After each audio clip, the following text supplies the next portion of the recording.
उन्होंने भी बहुत बुरा भला कहा, उनको भी क्षमा करते हैं महाराज। दूर से ही लक्ष्मण जी महाराज खड़े हैं, सकुचित हुए एक स्थान पे। दशरथ जी महाराज समझ गए उनके विचारों को, क्योंकि लक्ष्मण ने भी कहा था, कह देना राजा दशरथ से 14 वर्ष ज्यादा नहीं होते, जब आऊंगा तो तलवार और धनुष से उनका बदला जरूर, प्रतिशोध मैं जरूर लूंगा। लक्ष्मण जी महाराज सोच रहे हैं कि मैंने कहा है, पिताश्री मुझे क्षमा करेंगे कि नहीं। दशरथ जी महाराज लक्ष्मण जी को बुलाते हैं, महाराज गले से अंक में भर लेते हैं, गले लगाते हैं और उनको क्षमा करते हैं। दशरथ जी महाराज आज दोनों पुत्रों को हृदय से स्पर्श करते हुए आनंद का अनुभव करते हैं और समस्त इंद्रादि देवताओं के साथ आज दशरथ जी महाराज भी जो है अपने स्वधाम को चले जाते हैं, सुरधाम को चले जाते हैं। आज अत्यंत आनंद का उत्सव है। भगवान श्री राम अंदर ही अंदर दुखित होते हैं कि 14 वर्ष पूरा होने में कुछ ही समय बचा हुआ है और हम वापस कैसे जाएंगे। हनुमान जी महाराज को मालूम हो गया, क्योंकि भगवान के हृदय की बात भक्त को सबसे पहले चलती है। माता और पिता के परस्पर विचारों को दोनों ही तत्क्षण प्राप्त जान जाते हैं, अनुभव कर लेते हैं। उसी प्रकार भगवान के हृदयस्थ जो विचार का उद्गार हुआ, हनुमान जी महाराज समझ गए। संकेत करते विभीषण महाराज की तरफ विभीषण ने निवेदन किया, हे प्रभु, हमारे रहते मुझ दास को आप आदेश प्रदान करें, हमारे रहते आप कष्ट का अनुभव ना करें। पुष्पक विमान हमारा कब काम आएगा। आदेशित किया महाराज, पुष्पक विमान आता है। आज समस्त परिकर जो भगवान का है आज उस पुष्पक विमान में बैठ जाता है। बंदरों ने निवेदन किया, महाराज हम भी आपकी शरणागत हैं, हमें भी आप ले चलें। भगवान ने कहा, आपको भी चलना है क्या। वानरों ने कहा, महाराज कुछ इच्छाएं हैं, कुछ कामनाएं हैं, उनको मैं चाहता हूँ पूरा कर लूं। भगवान हंसने लगे, हे वानरों, आप बताएं आपकी क्या कामना है। एक वानर कहता है, महाराज मैं आपको आपके राज तिलक को देखना चाहता हूँ। अभी तक मैंने आपको खून से लथपथ देखा है, खून से भरे हुए इस शरीर को देखा है, लेकिन अब ऐसा अवसर प्राप्त हो रहा है कि आपका दूध से, घी से, पंचामृत से आपका अभिषेक होगा महाराज, सागर के जल से अभिषेक होगा महाराज, तो वो मैं देखना चाहता हूँ। प्रभु कृपा करके आप हमें अपने साथ ले जाएं। भगवान हंसने लगते हैं, अवश्य ले चलूंगा। दूसरा वानर कहता है, महाराज मैं उस अयोध्या धरती को प्रणाम करना चाहता हूँ जो इस अयोध्या धरती में आपका जन्म हुआ है। भगवान कहते हैं, आप भी चलो मेरे साथ। तीसरा वानर कहता है, महाराज हे मां प्रभु, हम आपके चरणों में निवेदन करना चाहते हैं कि जिस कौशल्या माँ ने आप जैसे लाला को जन्म दिया है, उस माँ के चरणों को हम प्रणाम करना चाहते हैं। भगवान कहते हैं, आप भी चलो। एक वानर पुनः बोल उठता है, हे महाराज मैं उस कैकेयी माँ को प्रणाम करना चाहता हूँ जिसकी कृपा से आज हम सब वानर आपका दर्शन करके महाराज कृतकृत्य हुए। भगवान कहते, आप भी चलो। सभी वानर आज भगवान के साथ यात्री बढ़ते गए, सीट बढ़ते गए महाराज। पुष्पक विमान की तो महिमा है कि जितने लोग आओ सभी के लिए जगह खाली है। और फिर यदि उस पुष्पक विमान में स्वयं भगवान श्री रामचंद्र बैठ जाए तो महाराज सीट तो खाली होगी ही। बोले श्री राघवेंद्र सरकार की। आज समस्त वानर रीक्ष आदि आज भगवान के शरणागत होकर आज सभी बैठ जाते हैं और महाराज पुष्पक विमान जो है आज लंका की धरती से भारत की धरती की ओर बढ़ रहा है। भगवान भगवती सीता को इंगित करते हुए क्षेत्र का परिचय कराते हुए चल रहे हैं। ये देखो सीता, ये जो है, ये जो सौ पड़ा हुआ है, ये वज्र दंश का है, इसका वध वीर हनुमान जी ने किया है। माता भगवती की कृपा दृष्टि हनुमान जी पर पड़ती है। हनुमान जी महाराज हाथ जोड़कर माता के चरणों में प्रणाम करते हैं। माता गदगद हो जाती हैं। अपने पुत्र के इस अच्छे कार्य को सुनकर अत्यंत आनंद का अनुभव करती है महाराज। फिर भगवान अंगद का परिचय देते हैं। हे देवी, यह अंगद है, इन्होंने रावण के परम पराक्रमी पुत्र प्रहस्त का वध किया है। अंगद जी महाराज माता के चरणों में प्रणाम करते हैं। हे माँ, कृपा बनाए रखना। भगवती अंगद को भी अपने नजरों से देखते हैं, मानो आशीर्वाद दे दिया, अखंड रहो। इसी तरह से धर्म कार्य में तत्पर रहो। फिर भगवान परिचय देते हैं, वो देखो देवी, वो निकुंभला माँ का स्थान है, जहाँ पे निकुंभला देवी की पूजा हुआ करती है। वहीं पर आपके लाडले देवर, आपके पुत्र लक्ष्मण ने वहाँ पे मेघनाथ का वध किया है। माता भगवती का हृदय भरा था महाराज। लक्ष्मण का नाम सुनते ही मानो आंखों से अश्रुपात होने लगता है। माता भगवती कहती हैं, लक्ष्मण की तरफ देखते हैं, हे लखनलाल, आपने मेरा इस वात्सल्य का आपने उद्धार कर दिया, आपने मुझे कृतकृत्य कर दिया, धन्य कर दिया। लक्ष्मण जी महाराज हाथ जोड़कर प्रणाम करते हैं। मानो भगवती मन ही मन देवर जी से अपने क्षमा मांगती हैं। हे देवर, हे लाडले लक्ष्मण, मुझे क्षमा करना। मैंने आपको पंचवटी में बहुत सारी बातें बोली हैं जो मुझे नहीं कहना चाहिए था। मैंने अपने वाणी रूपी बाण से आपको परेशान कर दिया था, आपके अंदर विक्षेप उत्पन्न हो गया था। इसलिए हे देवर जी, आप मुझे क्षमा करना। मानो भगवती मन ही मन लक्ष्मण और देवर और भाभी की बातों को सुनकर लक्ष्मण जी महाराज मन ही मन माता के चरणों में मन रूपी पुष्पांजलि को अर्पित करते हैं। हे माँ, उल्टी धारा मत बहाओ। माँ हमेशा पुत्र को आशीर्वाद देती है, पुत्र को प्रणाम नहीं करती। भगवती अत्यंत आनंदित होती हैं। फिर भगवती जो है भगवान राम की तरफ देखती हैं। आपने क्या किया? दूसरे का तो वर्णन आपने बता दिया, आपने भी कुछ किया क्या? भगवान हंसने लगते हैं, हे देवी, मैंने तो रावण को मारा है। और परस्पर आमोद प्रमोद की बातें करते हुए आज भगवती सीता अपने प्रणव प्रिया राघवेंद्र सरकार के साथ सुशोभित हो रही हैं। जैसे सूर्य के साथ चंद्रमा सुशोभित हो जाता है, छाया सुशोभित हो जाती है, उसी प्रकार से भगवती सुशोभित हो रही हैं। आज पुष्पक विमान आगे बढ़ता है और जैसे ही सबरी का आश्रम दिखा, भगवान ने कहा, हे देवी, यह माता सबरी हैं, इनको प्रणाम करो। हमको मैंने कई जन्म लिए हैं, गो द्विज धेनु संत हितकारी। कहते हैं गाय और ब्राह्मण और संतों की रक्षा के लिए मैंने अनेक अवतार धारण किए हैं, धर्म की रक्षा के लिए अनेक अवतार धारण किए हैं, लेकिन जो सुख कृष्ण अवतार में और रामावतार में, कृष्ण अवतार में भगवती विदुरानी के छिलके में जो आनंद प्राप्त हुआ और रामावतार में जो शबरी माँ के बैर में जो स्वाद मिला देवी, वो मुझे कभी नहीं मिला। ना तो वो यशोदा के माखन से मुझे प्राप्त हुआ और ना ही कौशल्या के दधी और चूड़े में वो प्रेम प्राप्त हुआ। जो प्रेम मुझे माता शबरी के बैर और विदुरानी के छिलके में प्राप्त हुआ। अत्यंत आनंदित हो जाते हैं भगवान, आंखों से अश्रुधारा बहने लगती है। माता सांत्वना प्रदान करती हैं और इस प्रकार रथ आगे बढ़ा, जटायु का स्थान दिखा। माता जैसे ही जटायु की बात स्थान को देखती हैं, महाराज माता के नेत्रों से भी अश्रुपात होने लगता है। धन्य है वो पक्षी जिसने भारतवर्ष की पुत्री की रक्षा के लिए एक वृद्ध पिता ने उस राक्षस राज रावण से अपना लोहा लिया, महाराज युद्ध किया और एक भारत की पुत्री की रक्षा के लिए एक पक्षी जो है अपना प्राणोत्सर्जन कर दिया। इस प्रकार से जटायु और किष्किंधा के उस स्वरूप का, प्रकृति का दर्शन करते हुए चित्रकूट होते हुए पुष्पक विमान आज निकलता है। महाराज चित्रकूट में जो है उस अतीत की यादों को सुनकर, अतीत मीन्स होता क्या है, ये समझने वाली बात है। तीत मीन्स होता है कड़वा या खट्टा।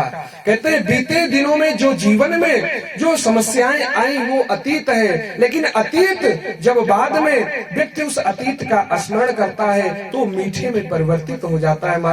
फिर हाथ से आती है उस अतीत की बातों को सोचकर। आज चित्रकूट की बातों को स्मरण करते हुए माता सीता और भगवान श्री रामचंद्र अत्यंत परस्पर आमोद प्रमोद कर रहे हैं। इस तरह से वाल्मीकि रामायण में तो ये वर्णन है कि जो पुष्पक विमान है महाराज वो अयोध्या से होके नंदी ग्राम पहुंचा है और रामचरितमानस में वर्णन आया है कि भगवान का जो पुष्पक विमान है वो डायरेक्ट अयोध्या में जाके रुका है। आज चित्रकूट से होते हुए अयोध्या होते हुए आज प्रयाग पुष्पक विमान पहुंचा है और प्रयाग में भगवती अपने प्राण वल्लभा सीता के साथ राघवेंद्र सरकार उतरते हैं और भरद्वाज के आश्रम जाते हैं। भरद्वाज मुनि अत्यंत प्रसन्न होते हैं। आज समस्त परिकर का पुष्प, अर्घ्य और जल के द्वारा स्वागत करते हैं, सभी का अभिनंदन करते हैं। समस्त परिकर वहां उतरता है और भरद्वाज जी महाराज को प्रणाम करता है। सभी को कंद मूल फल आदि दिए जाते हैं। प्रत्येक वानर उसका सेवन करते हैं। महाराज इतना तपोबल है ऋषि में कि अपने तपोबल से जितने भी सैनिक थे, जितने भी भगवान के परिकर थे, सभी को कंदमूल आदि व्यवस्थाओं से सुशोभित किया गया, जल प्रदान किया गया, तांबूल आदि से स्वागत किया गया। समस्त वानर अत्यंत प्रसन्न है। आज भरद्वाज भगवान कहते हैं भगवान राघवेंद्र सरकार को, हे राघवेंद्र सरकार, मैं आपको वरदान देना चाहता हूँ। भगवान हंसने लगते हैं, हे प्रभु, हे ऋषिवर, हमें कुछ नहीं चाहिए, लेकिन यदि आप कुछ देना चाहते हो तो मैं जरूर आपसे प्राप्त करूंगा। भरद्वाज कहते हैं वरदान मांगो वत्स। भगवान कहते हैं प्रभु, मैं ये चाहता हूँ कि मुझे अभी अयोध्या पहुंचने में समय लगेगा, अतः मैं ये चाहता हूँ कि प्रयाग से लेकर और अयोध्या पर्यंत एक बढ़िया रोड बन जाए और उस रोड पे अत्यंत सुनहरे फलों से लदे हुए वृक्ष वहाँ पे तैयार हो जाएं और उन वृक्षों पर मधुमक्खियों का वास हो, जिससे ये हमारे वानर आज से ही अयोध्या के लिए यहाँ से प्रस्थान करेंगे तो महाराज खाते पीते बंदर जाएं। वैसे भी लंका में युद्ध करते करते अत्यंत परिश्रांत हो गए हैं, भूख प्यास से अभी इनकी भूख मिटी नहीं है महाराज। तो मैं ये चाहता हूँ वो जो वृक्ष हो, फलों से लदे हुए हो, जो आनंद के साथ एक दूसरे के साथ गले मिलते हुए फलों को खाते हुए मधुमक्खियों का रस पीते हुए महाराज अयोध्या प्रस्थान करें, यह मैं चाहता हूँ। भरद्वाज महाराज प्रसन्न हो गए, कहते हैं राघव, आपने तो हमेशा दूसरों के लिए ही कार्य किया है। मैं जानता था कि आप अपने लिए कुछ नहीं मांगोगे,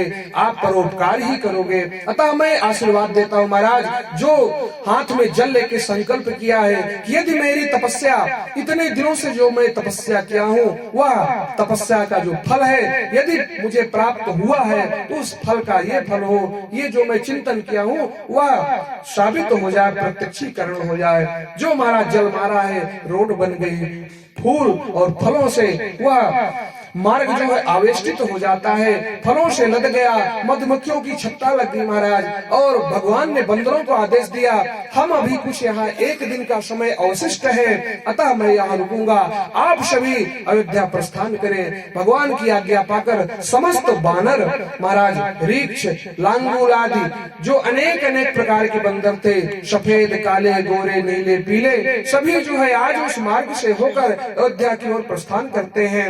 हनुमान जी महाराज को भगवान बुलाते हैं, हे हनुमान जी महाराज, एक दिन अवशिष्ट है 14 वर्ष पूरे होने में, और भरत जी महाराज ने कहा था कि हे प्रभु, यदि एक मुहूर्त का भी यदि विलंब हुआ तो यह भरत जो है इसकी प्राप्ति आपको नहीं होगी, यह आहुति दे देगा अपने प्राणों की। इसलिए हे हनुमान जी महाराज, आप जाएं और आने की सूचना प्रदान करें। आज हनुमान जी महाराज भगवान के स्वरूप को हृदय में धारण करते हुए अयोध्या की ओर प्रस्थान करते हैं। माता भगवती प्रयाग गंगा में जाके पूजन करती हैं और अपने ससुर के निमित्त भगवान श्री रामचंद्र अपने पिता के निमित्त जो है जलांजलि प्रदान करते हैं। वहाँ भरद्वाज से ये सारे कार्य संपादित करवाते हैं और आज जो है पुनः बंदर आदि सभी आ जाते हैं। हनुमान जी महाराज आज प्रयाग की धरती को, अयोध्या की धरती पर आते हैं।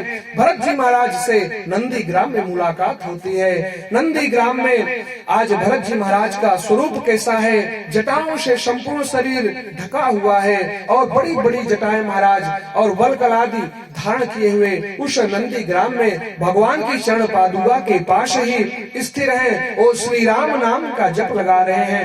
आज जैसे ही हनुमान जी ने अवगत कराया। भरत जी महाराज अत्यंत प्रसन्न हो जाते हैं और यहाँ पे अट्टालिकाओं में माता कौशल्या जो है भगवान की राह देख रही है। सबरी की तरह मार्ग में पलके बिछाए हुए अपलक नजरों से देख रही हैं, मेरा राम आता होगा, मेरा राम आता होगा। महाराज इतने में कौवा आके ऊपर बैठ जाता है और कहते हैं काला कौवा यदि ऊपर आके बैठ के बोल जाए तो महाराज शुभ माना गया है। उस कौवे को महारानी कौशल्या कहती हैं, अरे कागा तेरा आना तो शुभ होता है ना, अतः हे कागा यदि तू आज बोलकर मेरे पास आ जाए तो मैं समझ जाऊंगी कि मेरा राम आ रहा है, मेरा पुत्र आ रहा है, मेरा प्राण आ रहा है। और कौवा यदि तू ऐसा करता है तो ये तेरी जो चोंच है ना, इस चोंच को मैं सोने से मढ़ा दूंगी और तुझे दही भात खिलाऊंगी, तू जो कहेगा वो करूंगी। मानो आज माता का जो वात्सल्य है वो जागृत हो गया और अपने पुत्र के प्रति, नारायण के प्रति आज समर्पित हो रही है। कौवा खुश हो गया और कांव कांव करने लगता है और महाराज उड़ जाता है। माता भगवती इतने में नीचे से भरत जी महाराज आवाज देते हैं, हे माँ भगवान श्री रामचंद्र पधार रहे हैं, आप उनका स्वागत करो, स्वागत करने के लिए नीचे आ जाओ। जैसे ही ये शब्द सुना माता भगवती अत्यंत कौशल्या जी जो है राजमाता अत्यंत प्रसन्न हो जाती है। बोले राघवेंद्र सरकार की, लखनलाल जी महाराज की, सीता मैया की, चारों भैयन की, अयोध्या धाम की। इस प्रकार महाराज आज समस्त अयोध्या में दीपक जलाए जा रहे हैं, बंधनवार लगाए जा रहे हैं, वृक्ष आदि सभी फल जो है, वृक्ष जो है तत्क्षण पल्लवित हो जाते हैं, कंदमूल फल लग जाते हैं, समस्त नगरी को सजाया जा रहा है। आइए हम भी अपने मन को आज भगवान के चरणारविंद में अर्पित करें, अपने मन को भी अयोध्या बनाएं और अपने इस हृदय में दीपक जलाए घी के और भगवान नाम के दीपक को जला के भगवान की आरती उतारें। आइए हम भी अपने मन को लेके चलते हैं भगवान के पास। सजा दो घर को गुलशन सा। सभी लोग तालियों की सेवा करते हुए भगवान के स्वागत में और साथ में गाएंगे, आनंद लेंगे और भगवान के चरणों में अपने मन को अर्पित करेंगे। सजा दो घर को गुलशन सा, मेरे सरकार आए हैं। सजा दो को गुलशन सा, जय हो, मेरे मेहमान आए हैं। सजा दो घर को गुलशन सा, मेरे राघव जी आए हैं। सजा दो घर को गुलशन सा, जय हो, मेरे राघव जी आए हैं। लगे कुटिया भी दुल्हन सी, लगे कुटिया भी दुल्हन सी, मेरे राघव जी आए हैं। लगे कुटिया भी दुल्हन सी, जय हो, मेरे राघव भी आए हैं। पखारो इनके चरणों को, बहा करो प्रेम की गंगा। पखारो इनके चरणों को, बहा करो प्रेम की यशुए, पखारो इनके चरणों को, बहा करो प्रेम की गंगा। पखारो, गाइए सभी लोग, चरणों को बहाकर प्रेम की गंगा। बिछा दो अपनी पलकों को, बिछा दो अपनी पलकों को, मेरे राघव जी आए हैं। बिछा दो अपने पलकों